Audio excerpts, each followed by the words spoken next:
Hi, I'm Roy Coughlan, and I'm the creator of the podcast. You can find everything about me and the 5 podcasts on bio.link/podcaster, and you'll find it in the QR code there.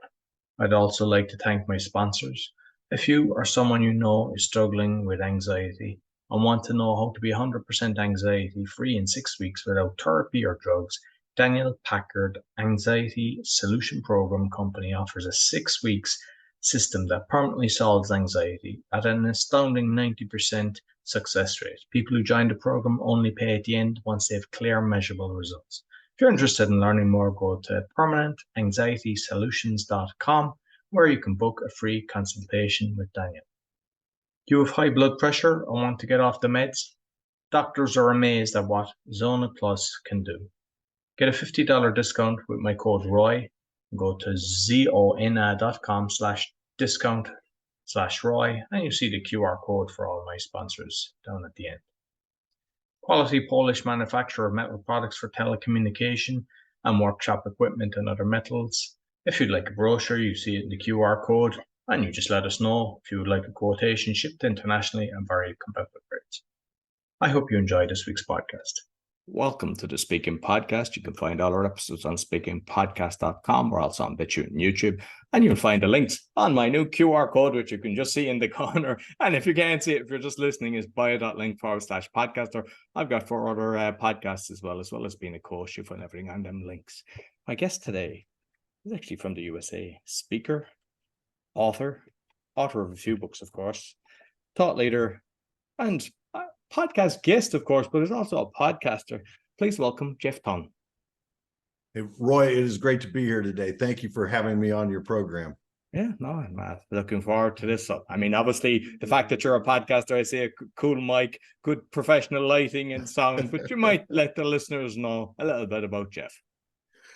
Yes, so I spent my career in information technology for 40 years. Roy, that sounds hard to it's very hard to say. It's very even harder to hear that I've been doing it for 40 years.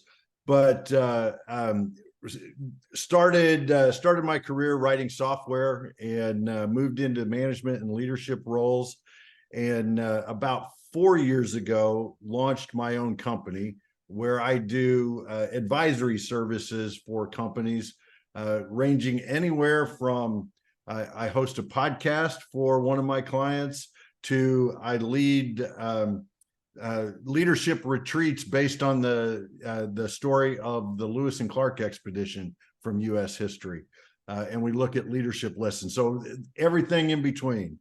And I know today we're going to be talking some about speaking and how that came to be. I've been doing that for probably 20 years now, I think, something like that, maybe a little bit longer than that. But that's kind of in a nutshell, that's me. Okay. And I suppose before the speaking, you would have been planning on being on stage anyway, because you wanted to be a rock star, I believe. Yeah. Yes, I did. You read my bio. That's great. Yeah, I all through junior high and high school and on into early adulthood, that's really all I ever wanted to do was be a rock star. But I learned a harsh reality very quickly after I graduated high school, is that you had to have talent, and I did not. So I needed something else, and I fell in love with computers. But ironically, I hated being in front of people, and that's part of the story about trying to figure out how to get up in front of audiences and speak. Was very intentional on my part as I progressed in my career. But yeah, that rock star, I still I love the way that you kicked off the recording with "Are you ready to rock and roll?" Because that's my line. Are you ready to rock and roll? Still love music. So I suppose, like, you were shy or didn't, you made it intentional to be a public speaker. Tell us the journey. Well, so I was rising through the ranks of management in the information technology area for a number of companies. And as I did that, I realized that one of the things that I aspired to do was to be a chief information officer, the head person over an IT department.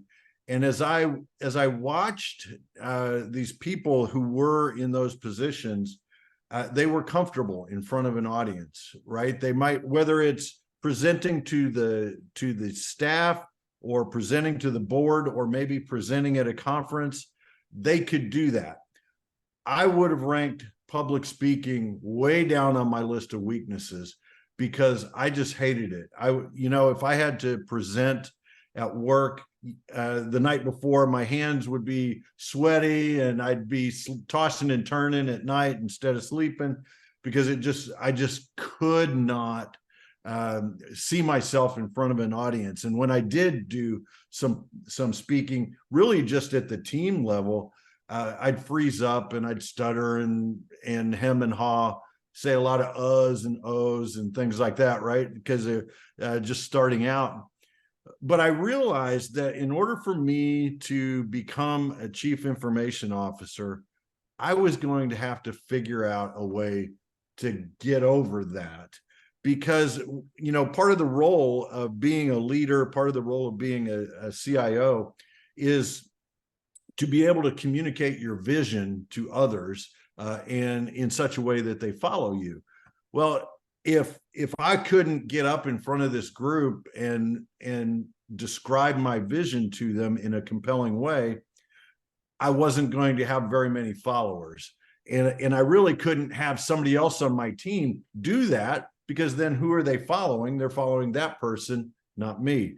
So I became very, very intentional. And I tell you, this sounds so cliche because speaking coaches will tell you this time and time again.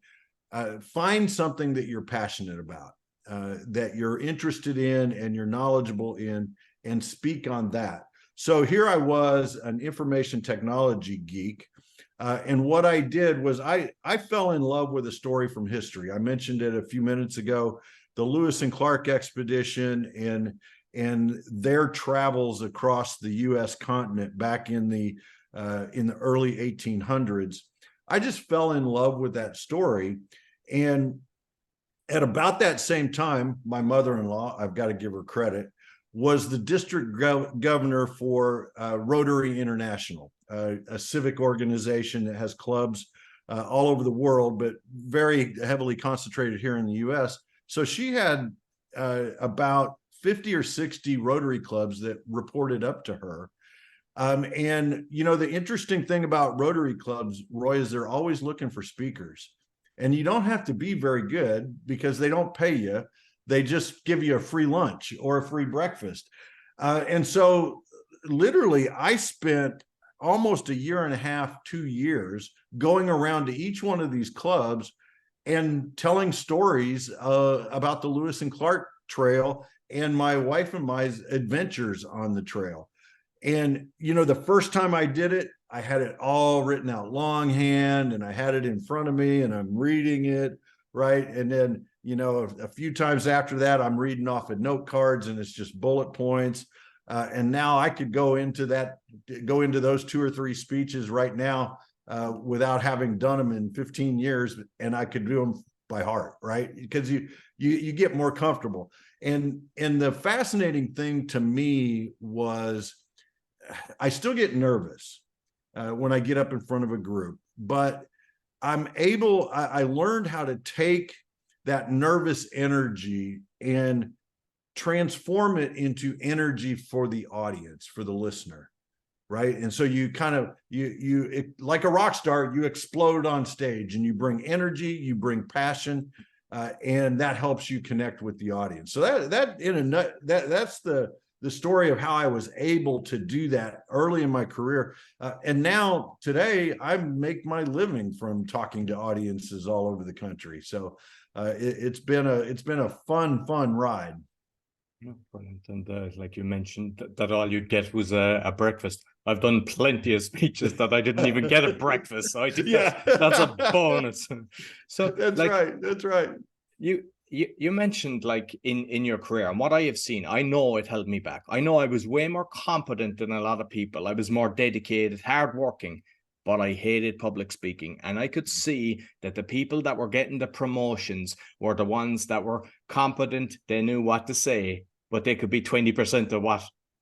Yes. Not just me, but I've seen that across the board. And I don't think you don't have to want to aspire to be a professional speaker. I think just in your business sense, you will benefit so much from it. Yes, absolutely. Because you're able to articulate your ideas to a group and understand how to convey those messages. And, when I started down this path, I had no aspiration of being like a public speaker. I just wanted to be able to present to my team, the leadership of the organization that I worked for. And what gets really hard, and Roy, you and I have just met, but I would consider myself an introvert. And to stereotype information technology professionals, a lot of us are introverts.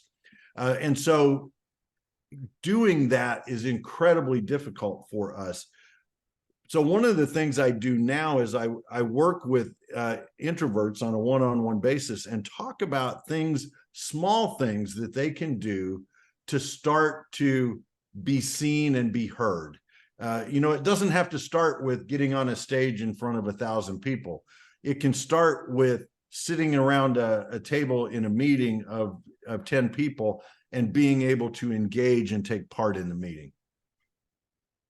Brilliant. And I class myself as an amnivore. Like sometimes, I can be the life of the party. Another time, I like to sit back and just watch things and not engage. And I just it is what it is. Do I know before I go out what mood I'm going to be or how it's going to kick in? No, but I don't beat myself up for it. It is I see how I react to things. Yeah, you go with the flow. And I would say that I have transitioned to that, over the years. I've kind of broken out of my shell just a wee bit. So, there's people that listen to this that are they're always trying to improve being speakers, and there's others that are just afraid and they want to jump on. But the best thing is from your early, when you were beginning to when you went along, between technology, things that could go wrong, what tips could you give people that you wish somebody gave you, when you were beginning your journey? Oh, nothing ever goes wrong, Roy. Come on.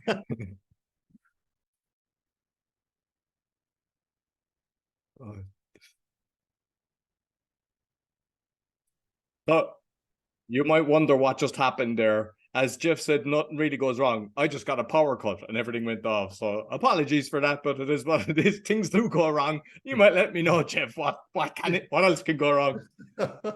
Things do go wrong. And I was thinking in the back of my mind, because your image froze on the screen, and it was like, okay, I'm talking about going on when things go wrong. So I hope it was a nice image, because sometimes you can look really bad. So I laid down some great nuggets while we were disconnected.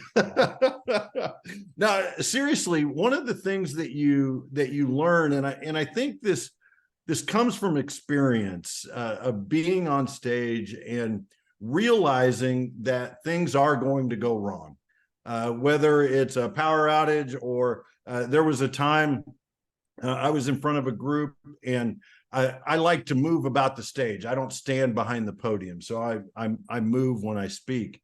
And I tripped over the stand of the projector. Didn't fall all the way to the ground, but tripped, right? And you just kind of laugh at yourself and you go on. And another time, I was in front of an audience of probably about 500 or so of technology professionals, and there was this elevated stage, so large stage, probably 2 or 3 feet off the ground.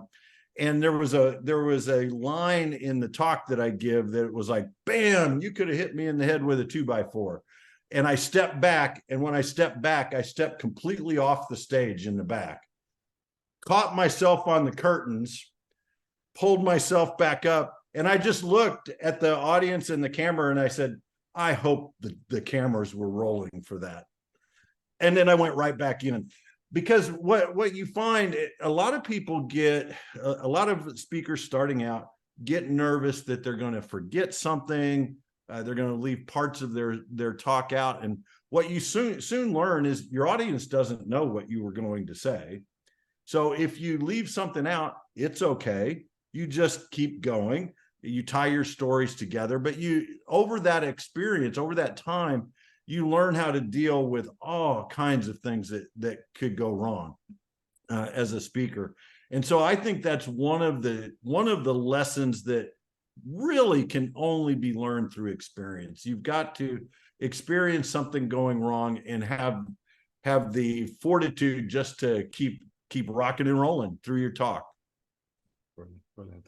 So with IT, I mean, how can you get a technical message to an audience that's not technical? That's one of the things, and it's not just IT, right? It's any profession that is of technical of nature. You have to tell stories. You have to use metaphors and analogies that help them understand what you're trying to do. There was a time I was chief information officer for a commercial real estate development company. And one of the things that we were charged with was developing a technology strategic plan. So we spent months putting together these great technology plans. But when we were done, we had to go to the executive team and basically ask for money, right, to fund all these wonderful things that we wanted to do. But we needed to be able to explain what we were doing in terms that they would understand. And so I was lamenting this problem with one of the guys that worked for the company. He was a construction project manager, had nothing to do with IT. And I'm telling him about this challenge of how do I communicate all of this to all of them? And he said, well, you know, these guys make multi-million-dollar decisions almost every day. You know, build a technology park on the northwest side of Indianapolis. Yeah, we can do that. Build a casino in southern Indiana on dry land, but surround it by water. Yeah, we can do that. Build a tower in downtown Charlotte, North Carolina, that's 18 stories tall when the tallest building we've ever built is 4 stories. Yeah, we can do that. But they make all these decisions based on a set of documents that are in the same format. They call it an executive memo, and it's got different sections. It's got the executive summary, it's got benchmarks, it's got elevation drawings, it's got site plans, it's got all these things that go into it. So why not tell the story of the IT strategic plan in the format of an investment memo? So he and I sat down and wrote an investment memo using the same terminology. Instead of IT benchmarks, we had a section called rent comparables. That was the section they were used to seeing. It meant the same thing in their minds, right? When we talked about the site plan, we talked about our infrastructure and how do you connect infrastructure to the outside world, because a building is connected to the outside world through its power and water and sewer and everything else. So we just put it in those terms. And one of the greatest moments, I think, in my career was we got done presenting to this group, and our CEO kind of leans back in his chair, puts his hand behind his head, looks up at the ceiling and says, "That is the first time I've ever understood IT." It's like, yes. Because we used their terminology, right? We put it in something that would resonate with them. And, you know, rather than, I think sometimes as technologists, we try to teach our audience our language, and instead we should use their language to convey our ideas. That is fantastic advice. And you would think that the majority of people would do that, but I would think not even 5% of people are capable of doing what you've just said. Yeah. It is something you have to work on. And you know this from your career, Roy, storytelling is just so important. Being able to tell a story to underscore a point or to make a point in your talk is something that we all need to continue to hone and get better in our craft. Excellent. So you're a fellow with the Institute of Digital Transformation, is it? Yes. So you might let me know what's that about. Well, that is a group of people from around the world that are really focused on digital transformation, helping businesses come into the digital era, the digital age, right? We're leaving the industrial era behind. The new era is the digital era. And companies need to change. Yes, it's got some to do with their technology, but it's really changing their mindset, changing their approach, maybe even changing their revenue streams. So this is a group of experts from around the world that we get together once a month and we talk about concepts about this. We put out content that is useful to people who are going through this process or about to go through this process. And that content is written form, it's online. We do a series of LinkedIn Live events. We've written a book as the group of fellows from this organization. We wrote a book that came out earlier this year called Digital Transformation Demystified. And it was, each chapter was written by a different one of the fellows. So we all took a perspective on this concept, this thing called digital transformation, and helped to bring that to a wider audience. Brilliant. So I suppose if we look at like technology with AI, because there's everybody, they're kind of copying stuff, plagiarism and everything. But I'd love to know your thoughts on the pros and cons of AI. Wow, this is such an exciting time, right? AI, we've been talking about AI for years, but it's always been somewhere on the horizon, right? Well, this year when ChatGPT came out, it just exploded, right? It became available to everyone, even the free version. Anybody can log on and ask it questions. I think AI is going to fundamentally change the way we work and live. It's that next step in evolution of mankind. It's incredibly powerful, but I'm going to put some caveats on this as well. You have to be careful. The AI models that are out there right now, it's in the classification called generative AI. So basically what that means is these artificial intelligence models have been built on huge volumes of information, and they're able to correlate and collate that information and produce content. They're not creating anything new. They're taking what's already out there and kind of repackaging it. So you can ask it questions and it will give you answers. However, it sometimes makes up the answer. It infers from this data that it has, and it says, oh, well, this must be true. And it says it is fact, and it's not fact. So you have to be careful. And it goes back to that old adage of trust but verify. You got to verify everything it said. And just a minor example, I asked it a couple of months ago, I asked ChatGPT, what are the top 10 books about conducting a job search? And it listed the top 10 books, and they're all great books. And just on a joking manner, I said, but what about Amplify Your Job Search? And it says, oh, yes, Amplify Your Job Search. That is a great book written by Mary Jones, blah, blah, blah, blah, blah. Mary Jones didn't write that book. Jeff Tunn wrote that book. So it got that wrong, right? And so, but I corrected the model and I said, no, Jeffrey S. Tunn wrote that book.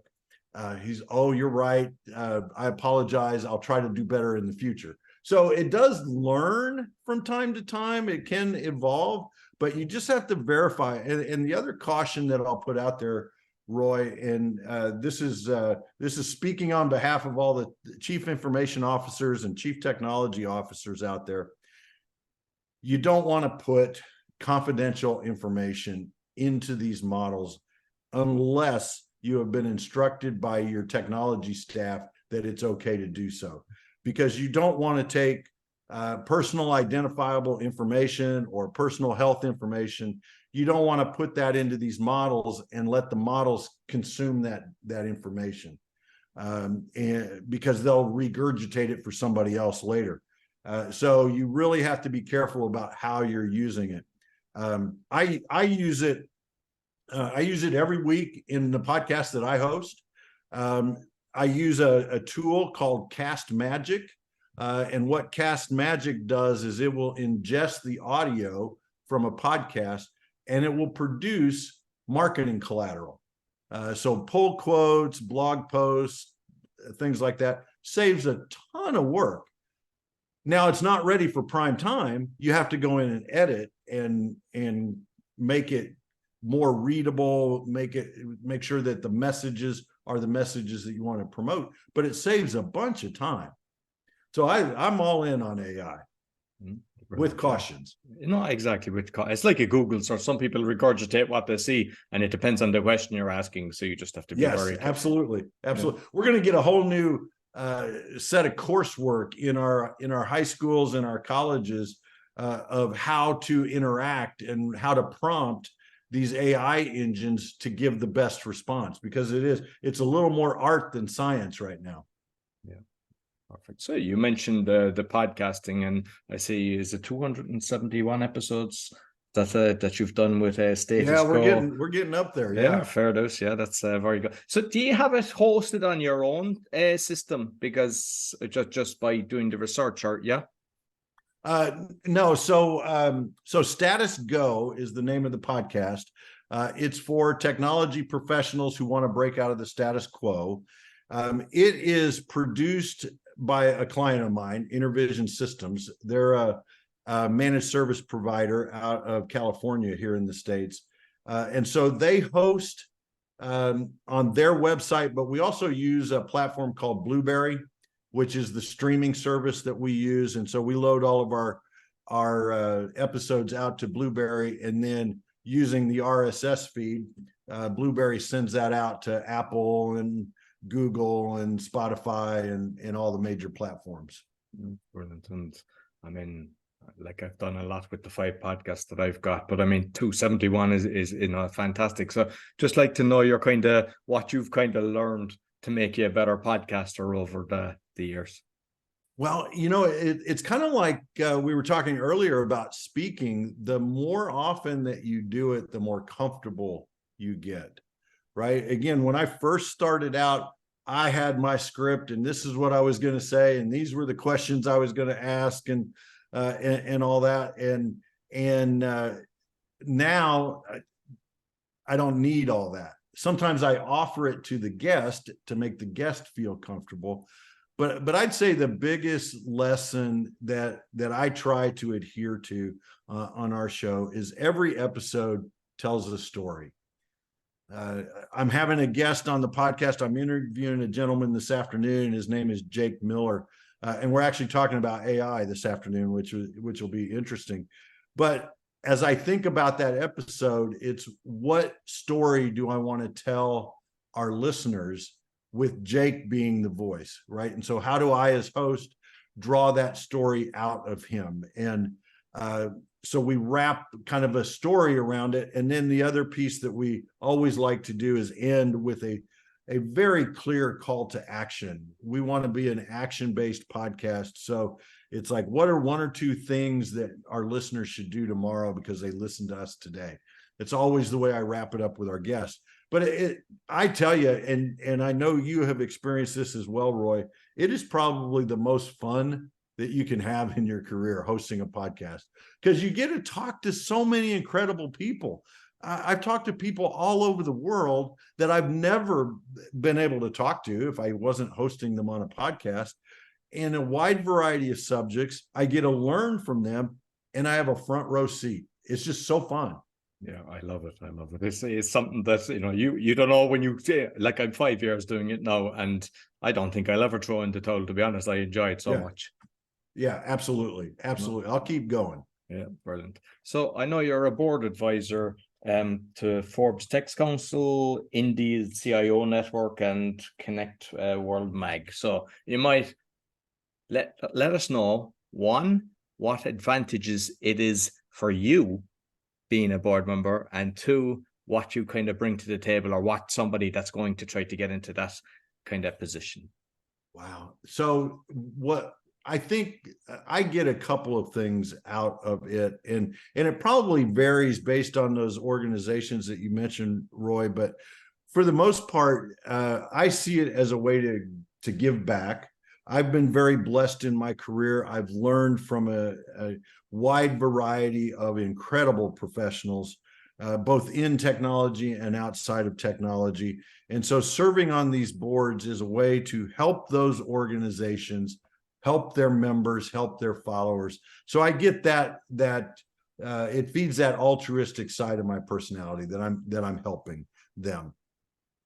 I'd say the other piece that I get out of it is, oh my gosh, I'm surrounded by so many amazing people that I get to listen to and learn from around the table.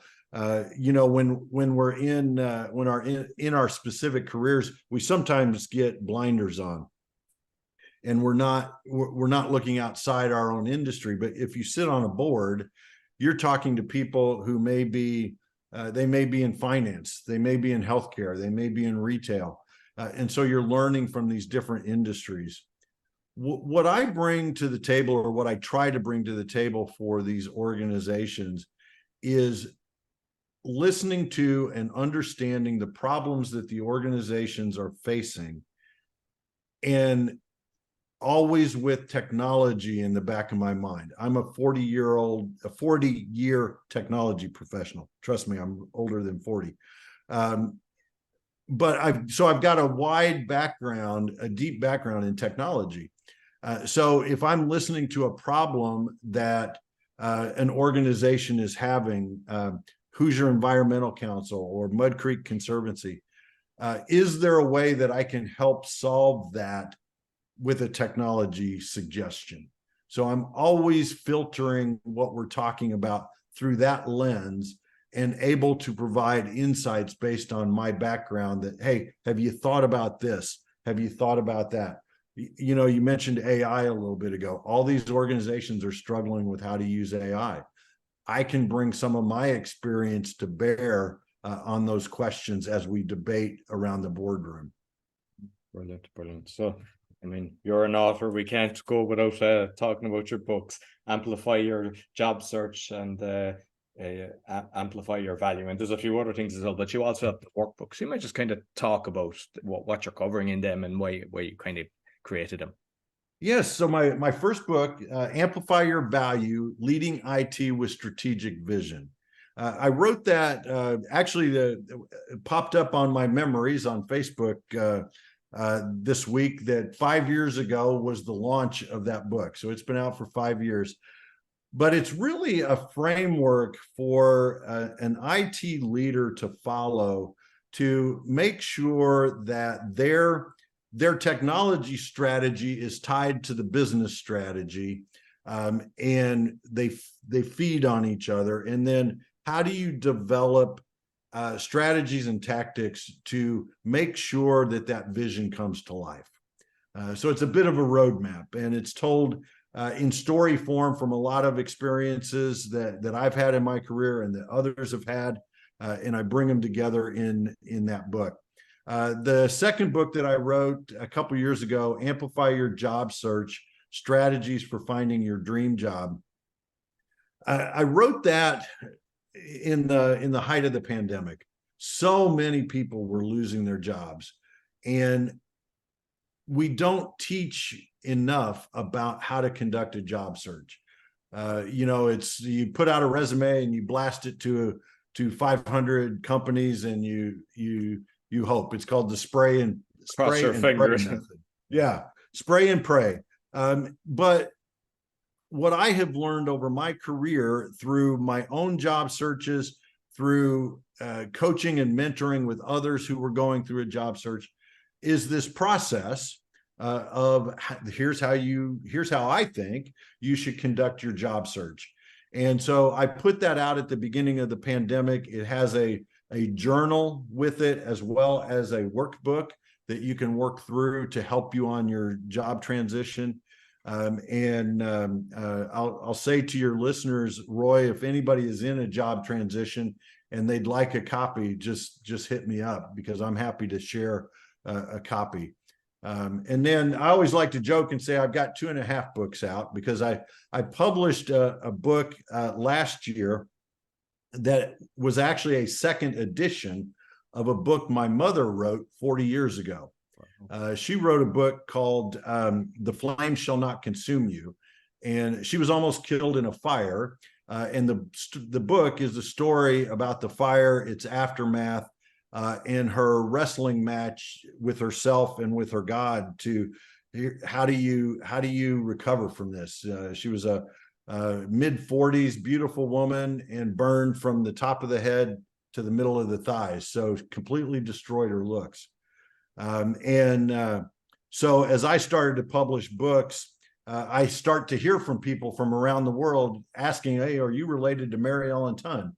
It's like, yeah, that was my mom. And they want a copy of the book. So I put it out on ebook and on audiobook. And lo and behold, my mom became a best-selling author on Amazon. Fantastic. Fantastic. So yeah, I love writing. I'm working on a couple of new books that'll probably come out next year. And I'm just at the beginning stages. I've got the outline and I'm ready to dive in and start writing. So brilliant. And I mean, just on the two that you mentioned there, I went into some beautiful comments and 5-star ratings, so it's highly rated in Amazon. So congratulations on that. Thank you. Yeah. So just finally, I love to ask people about the social media, especially like with kind of, because you've got a few hats on. I mean, I know like with the podcasting as well. Like what do you think serves you best? I love LinkedIn. I think LinkedIn is a professional networking platform, is fabulous. I've been a big proponent of it now for, gosh, going back to 2008, 2009, probably somewhere around in there. I just think it's a great way to not only build a professional network, but maintain it. It gives you a tool to maintain it and learn from so many amazing people. I know I've said that multiple times today. I love learning from people. So, I'm now following you, Roy. So I'm going to watch what you post, and I'm going to learn from your wisdom and your experience, and just encourage people to connect on LinkedIn, because I think it's fabulous. I also use Instagram a little bit. I find that's really good for the podcast. So I post some videos and some teasers out on Instagram, and that seems to do pretty well. And then for the grandkids, I use Facebook, because it's morphed into a grandparent platform, I think. But we post pictures of the grandkids and we follow them and all that. I do some professional stuff on Facebook, but it's mostly on LinkedIn. Listen, Jeff, thoroughly enjoyed the conversation. So you might let the listeners know how they can get in contact with you. The best way to reach me is connect with me on LinkedIn. I'm really easy to find. There's not a lot of Jeff Tunns out there, so you'll find me pretty quickly. My website is www.jeffreystunn.com. I was real original when I came up with the URL for my company. Just used my name. So you can find me there. Would love to hear from you. Would love to connect. And as I mentioned earlier, if there's anybody in a job transition out there that would like a copy of Amplify Your Job Search, I am happy to drop one in the mail to you. That's brilliant. Yeah, appreciate that. So what I'll do is make sure I'll put all of the links both on the audio and the video. Thank you very much, Jeff. My pleasure. So that's all for the Speaking Podcast. You'll find all our episodes on speakingpodcast.com. As mentioned, we're on BitChute and YouTube and Rumble as well. Now I started to use Rumble as well. So if you're into Rumble, you'll find me on that. And I've got my 4 other podcasts along with my coaching on bio.link/podcaster, or just screenshot that and you get everything there. So make sure you give us a 5-star rating and a thumbs up, and make sure you check out Jeff's podcast and do the exact same for him. And when you get his book, give him a 5-star rating and a nice comment. It really helps. Until next week, take care. So I hope you enjoyed this week's podcast. You'll find everything about me on bio.link/podcaster with all my podcasts, and you'll find it you see in the QR code in the graphic that's shown. I'd like again to thank my sponsors. So if you or someone you know struggling with anxiety and want to know how to be 100% anxiety free in 6 weeks without therapy or drugs, Daniel Packard's Anxiety Solution Program company offers a 6-week system that permanently solves anxiety at an astounding 90% success rate. People who join the program only pay at the end once they have clear, measurable results. If you're interested in learning more, go to permanentanxietysolutions.com, where you can book a free consultation with Daniel. Do you fight blood pressure and or want to get off the meds? Doctors are amazed at what Zona Plus can do. You can get a $50 discount with my code ROY, zona.com/discount/ROY. And you'll see it in the QR code as well as Daniel's QR code. Quality manufacturer of metal products for telecommunication and workshop equipment and other metal materials. You see the brochure there in the QR code, and let me know if you would like a quotation, shipped internationally at very competitive price. I'd like to thank all my sponsors and also all my listeners. Be sure to give me a thumbs up, 5-star rating, share with your friends, really helps. And I also have a video on how to give a 5-star rating because a lot of people have wrote to me asking me that they don't know how to do that. Until next week, take care.